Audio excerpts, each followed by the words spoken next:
ఇక లోపలికి వెళ్దాం, లేకపోతే మీ అమ్మ మళ్ళీ మన మీద అరుస్తుంది అని అంటాడు. సాకేత్ ఎక్సర్సైజ్ చేస్తూ ఉంటాడు. ఇంతలో నయనతార దూరం నుంచి సాకేత్ని చూసి చాలా ఆనందపడిపోతుంది. ఇక సక్కుబాయి వచ్చి, ఏంటే మీ బావని చూస్తూ అలా ఉండిపోతే ఇక నువ్వు మీ బావకి ఎక్కడ దగ్గరవుతావు? నువ్వు వెళ్ళాలి, మీ బావ చూపులతో నీ చూపులు కలపాలి అంటూ, ఇదిగో ఈ జ్యూస్ తీసుకువెళ్ళి మీ బావకి ఇవ్వు అని అంటే, సరేనమ్మా అంటూ ఆ జ్యూస్ తీసుకొని ఇక సాకేత్ దగ్గరకు వస్తుంది నయనతార.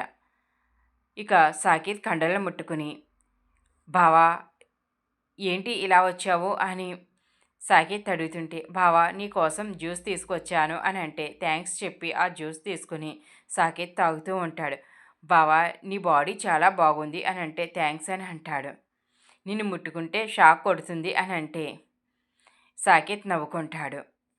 ఇంతలో హరిశ్చంద్ర ప్రసాద్, సాకేత్ నీకోసం ఇల్లంతా వెతుకుతున్నాను, నువ్వు ఇక్కడ ఉన్నావా అని అంటే, ఏంటి మావయ్య అని సాకేత్ అంటే, ఈ ఫైల్ అర్జెంటుగా చూడాలిరా, నేను చూశాను, ఒకసారి నువ్వు చెక్ చేయనంటే, అలాగే మావయ్య అని ఇక ఆ ఫైల్ తీసుకుంటాడు. ఇంతలో సక్కుబాయి హరిశ్చంద్ర ప్రసాద్కి జ్యూస్ తీసుకుని వస్తుంది.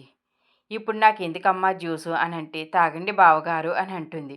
మీ అక్క కూడా నాకు ఏం కావాలో అన్నీ తెలుసుకుని చేసేది అని అంటే, బావగారు మీరు మాకు అయిన వాళ్ళు, మిమ్మల్ని బాగా చూసుకోవాలి కదా, అయినా నేను మన అనుకున్న వాళ్ళ కోసం ఏదైనా చేస్తాను. నా తిండి కన్నా మన వాళ్ళు తినడమే నాకు ముఖ్యం, నేను తాగడం కన్నా మన వాళ్ళు తాగడమే నాకు ముఖ్యం అని చెప్తూ ఉంటే, నయనతార ఆ అమ్మ పెదనాన్నను బాగానే ఇంప్రెస్ చేస్తుంది, ఆ అమ్మను చూసి చాలా నేర్చుకోవాలి అని అనుకుంటుంది.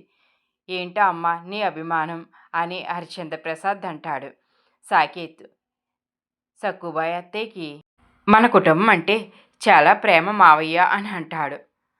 అవును, సక్కుబాయికి మనమందరం అంటే చాలా ప్రేమ అని అంటాడు. తన భర్త చనిపోయినప్పటి నుంచి తను ఇక్కడే ఉంటుంది కదా అని అంటాడు. అవును బావగారు, నాకు ఆశ్రయం ఇచ్చారు, మరి మిమ్మల్ని బాగా చూసుకోవాలి కదా అని అంటుంది.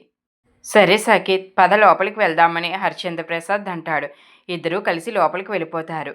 నయనతార సక్కుబాయితో, అమ్మా ఈరోజు నువ్వు పెదనాన్ని బాగా ఇంప్రెస్ చేశావు అని అంటే, మరి ఏమనుకుంటున్నావే, లేకపోతే ఈ ఇంట్లో మనం పనివాళ్ళలాగా మిగిలిపోవాల్సింది. ఈ ఇంటికి యజమానులు అవ్వాలంటే నేను మా బావని, నువ్వు మీ బావని తప్పకుండా ఇంప్రెస్ చేయాలి అని అంటుంది. మరోవైపు జయంతి నాగేంద్ర ప్రసాద్ అంతా కలిసి కూర్చుంటారు. ఇక మైథిలి అయితే నాగేంద్ర ప్రసాద్కి జాబ్ కోసం ఆన్లైన్లో అప్లై చేస్తుంది. ఏంటే ఇది అని అంటే, అమ్మ ఇప్పుడు మనకు ఎలక్ట్రీషియన్ కావాలన్నా ప్లంబర్ కావాలన్నా ఆన్లైన్లో ఆర్డర్ చేస్తున్నాం కదా, మనం ఆన్లైన్లో వాళ్ళ నెంబర్ చూసి ఫోన్ చేస్తే వాళ్ళు వచ్చి వాళ్ళ పని వాళ్ళు చేసి డబ్బులు తీసుకుని వెళ్తారు. అలాగే ఎవరికైనా ఆయుర్వేద వైద్యం కావాలంటే ఇప్పుడు నాన్న నెంబరు అడ్రస్సు అన్నీ ఇందులో పెట్టాను, వాళ్ళు కూడా నాన్నగారి కోసం ఫోన్ చేస్తారు, అలాగే నాన్నని తీసుకువెళ్ళి వైద్యం చేయించుకుని డబ్బులు ఇస్తారు అని అంటే, ఇదేదో బాగుంది అని జయంతి అంటుంది. ఇంక ఎంతసేపు చేస్తావే అంటే, ఇదిగో అమ్మ అయిపోవచ్చింది అని అంటుంది. ఇంతలో మైథిలి వాళ్ళ మావయ్య, ఇవి మా చిన్నప్పుడే ఉండుంటేనా అంటే, ఇంతలో సూరి, ఏంటి మావయ్య నీ చిన్నప్పుడు ఉంటే ఏం చేసేవాడివి అని అంటే, నేనా చాలా చేసేవాడిని అంటే, నీకు ఏ పని చేయడం రాదు కదా మావయ్య అని అంటాడు. ఏయ్ సూరి, నన్నే అంటున్నావా అని వాళ్ళ మావయ్య అంటూ ఉంటే ఇక అందరూ నవ్వుకుంటారు. నాన్న పూర్తయిపోయింది, ఇక మీ నెంబరు మన అడ్రస్సు అన్నీ పెట్టేశాను అని చెప్తుంది. నా కూతురు చాలా తెలివైంది అని నాగేంద్ర ప్రసాద్ అంటే, పక్కనే ఉన్న చందు అయితే, ఏంటి మావయ్య ఈ ఐడియా ఇచ్చింది నేను అని అంటాడు. నువ్వు ఐడియా ఇచ్చినా ఈ పని పూర్తి చేసింది నేను అని మైథిలి అంటుంది. ఇక బావ మరదలు ఇద్దరు ఒకరికొకరు అలా మాటలు అనుకుంటూ ఉంటే, ఏంట్రా ఆపండి మీ బావ మరదలు సరసాలు, ఏదో మొగుడు పిల్లల్లా దెబ్బలాడుకుంటున్నారు అని అనేసరికి ఇక శేఖర్ అయితే మొగుడు పిల్లాలు ఎప్పుడు మైథిలి నా భార్య అవుతుందో అని ఆనందపడిపోతూ ఉంటాడు. మరోవైపు మైథిలి అయితే తన బావను గుర్తు చేసుకుంటుంది. ఎప్పుడు బావని నన్ను అలా అంటారో అని అనుకుంటూ ఉంటుంది. జయంతి అయితే వాళ్ళందరినీ చూసి చాలా మురిసిపోతుంది. సాకేత్ హాల్లో తన వర్క్ చేసుకుంటూ ఉంటాడు. అప్పుడే సౌదామిని బయట నుంచి వస్తుంది.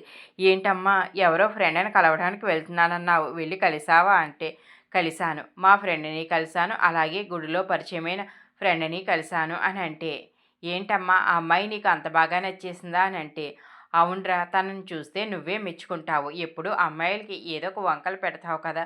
తనని చూస్తే నీకు వంక పెట్టడానికి కూడా ఏమీ దొరకదు అని అంటే, సరేనమ్మా ఎప్పుడైనా తన్ని ఇంటికి తీసుకురా చూస్తాను అని అంటాడు. నువ్వు ఎంత గొప్పగా చెప్తున్నావో తన గురించి నేను తెలుసుకుంటాను అని సాకేత్ అంటాడు. అలాగేరా తప్పకుండా ఆ అమ్మాయిని తీసుకొస్తాను అని సౌదామిని అంటుంది. కానీ ఒక విషయం రా ఆ అమ్మాయిని ఈరోజు వాళ్ళ బాస్ ఏదో అన్నాడంట. చాలా డల్‌గా ఉంది. తనకి ఈరోజు నేను చాలా ధైర్యం చెప్పి వచ్చాను అని అంటే, సాకేత్ సరేనమ్మా నువ్వు రూమ్‌లోకి వెళ్ళు అని అంటాడు. ఏంటో ఆ అమ్మాయి గురించి అమ్మ ఎంత గొప్పగా చెప్తుంది. తను ఎవరో ఖచ్చితంగా తెలుసుకోవాలని సాకేత్ అనుకుంటాడు. తర్వాత రోజు ఉదయం చందన, సాకేత్ ఆఫీస్‌కి వస్తారు. అప్పుడే కారు తీతుండగా వెనకాల ఆటోలో మైథిలి వస్తుంది. మైథిలి చాలా ఆనందంగా నవ్వుకుంటూ లోపలికి రావడం చూసి చందనైతే ఏంటి ఇది నిన్న జరిగిన అవమానానికి తలదించుకుని లబోదిబోమంటూ దిగులుగా వస్తుంది అనుకుంటే చాలా హుషారుగా వస్తుంది ఏంటి అని ఇక మైథిలి వైపే చూస్తుంది. సాకేత్ కూడా మైథిలిని చూసి ఏంటి తను అంత హుషారుగా ఉంది అని అనుకుంటాడు. ఇక సాకేత్ చందన దగ్గరికి మైథిలి రాగానే good morning boss, good morning madam అని అంటుంది. సాకేత్, చందన కూడా మైథిలి వైపు ఆశ్చర్యంగా చూస్తారు. ఏంటి బాస్ గుడ్ మార్నింగ్ చెప్తే వెరీ గుడ్ మార్నింగ్ చెప్పాలన్నది కూడా నేనే మీకు చెప్పాలా అని అంటుంది. వెరీ గుడ్ మార్నింగ్ అని సాకేత్ అంటాడు. చందన కూడా గుడ్ మార్నింగ్ అని అంటుంది. మేడం మీ డ్రెస్ చాలా బాగుంది అని చందనతో చెప్తే థ్యాంక్ యూ అని చందన అంటుంది. కానీ కలర్ బాగలేదు మేడం అని అంటుంది. ఏంటి తిను ఇలా మాట్లాడుతుంది అని చందన అనుకుంటుంది. సాకేత్ కూడా చాలా ఆశ్చర్యంగా మైథిలి వైపు చూస్తాడు. మైథిలి లోపలికి వెళ్ళగానే చందనతో పద ఇక్కడుండి ఏం చూస్తాము అని చందన, సాకేత్ లోపలికి వస్తారు. మైథిలి చాలా హుందాగా తన సీట్లో కూర్చుని తన వర్క్ తను చేసుకుంటూ ఉంటుంది. చందన అదేంటి ఇది ఇలా ప్రవర్తిస్తుంది, దీన్ని చూస్తే నాకేదో అనుమానంగా ఉంది అని చందన అనుకుంటుంది.